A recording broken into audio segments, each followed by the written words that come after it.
This is the iPhone 17 and this is the iPhone 17 Pro. And Apple's made it harder than ever to choose between these two phones. Today I'll be comparing the two, going over design, battery, performance, day-to-day use, and which one I think you should actually get. Hey everyone, it's Andrew and welcome back to the channel. It feels like every year the gap between the regular iPhone and the Pro iPhone gets slimmer and slimmer. And well, this year it's almost getting to the point where you can barely tell the difference. I thought the 16 and the 16 Pro were very close, but this year it's just insane. I also think this is the most difficult year to choose between the regular iPhone and the Pro iPhone, and you'll see why as we go through the video. Let's start with design. Surprisingly, they both have very similar designs and builds. Both are 6.3 inches, with the 17 weighing 177 grams and the 17 Pro weighing 206 grams. In hand, the 17 Pro feels very hefty. It's compact, it feels very weighty, and honestly, I just prefer the lighter weight of the 17. But in hand, they both feel really good. Both have an aluminum frame. The 17 Pro has an aluminum unibody design, and they have the exact same button layouts. The only difference in terms of design is the back. So the iPhone 17 Pro has an extra lens and a two-tone ceramic shield back. The displays have ceramic shield too as well. So in a lot of ways, the 17 Pro just feels like a slightly juiced up iPhone 17. The Pro does have vibrant colors, so it has silver, which I think is kind of boring. That's what I have. And then you have cosmic orange and deep blue. And then for the 17, there's a lot of really nice vibrant colors. I have it in sage and I think it looks really nice. It also comes in lavender, mist blue, white, and black. And when it comes to design, I actually really like the camera design for both of these. I think both look awesome. And the iPhone 17 just has a gorgeous camera design. If I'm being honest, I think it looks a little bit better than the Pro. It's honestly a toss-up which design you prefer, and you're probably already aware of it, but the raised camera plateau, that area is more susceptible to scratches, and because the iPhone 17's design is different, it's not going to scratch like that. In terms of durability, the 17 might be a little bit better. With the iPhone 16 that I used quite a bit, I dropped it a few times, and the aluminum is strong, but it can scratch and it can chip. So just be mindful of that for both of these phones. Now, something I thought that would never happen to the regular iPhone is having the exact same Pro display as the Pro phone. Both phones have a 6.3-inch Super Retina XDR display with ProMotion. And yes, the regular model really does have ProMotion,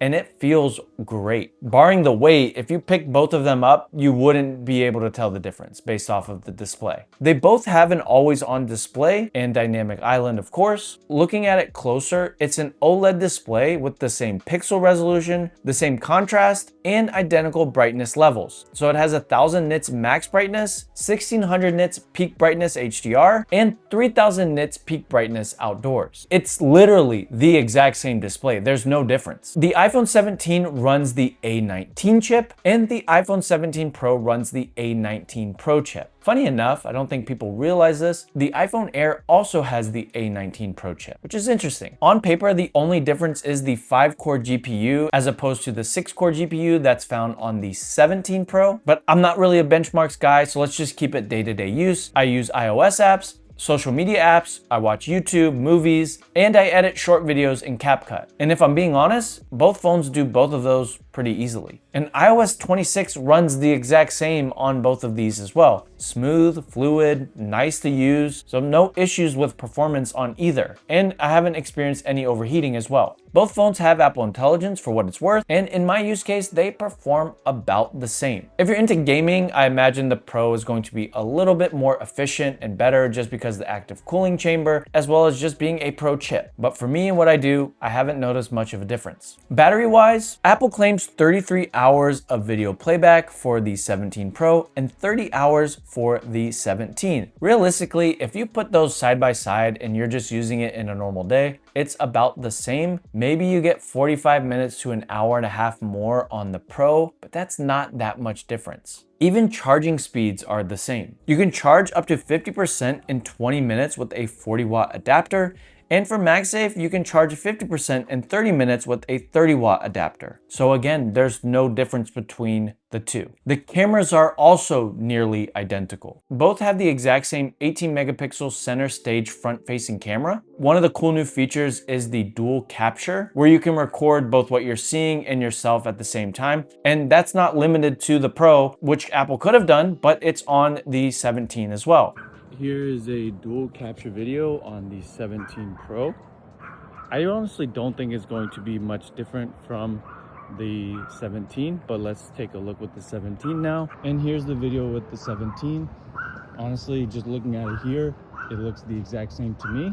So you're not really missing anything there. And it's another reason why the Pro isn't even that big of a deal. You can also use center stage for video calls as well. And there's a really nice feature, tap to zoom, tap to rotate, that I really like. So front camera is the same. Flipping it over to the back, the iPhone 17 has a 48 megapixel dual fusion camera, meaning the ultra wide and the main lens are 48 megapixels. The Pro adds a 48 megapixel fusion telephoto lens, making it a Pro fusion triple camera system. And all lenses have 48 megapixels on the Pro. And one of the upsides for the Pro, especially for someone like me, who likes to take a lot of photos, you can shoot in RAW. Also, you get a lot more optical zoom options. So on the 17, you get 0.5x, 1x, and 2x, but adding onto it with the Pro, you get 4x and 8x as well. If zooming into your photo and just camera in general is more important, this is going to be the biggest difference between the two. It's having that extra lens to zoom in further. Here's some comparison shots and some nice photos that I've been able to take.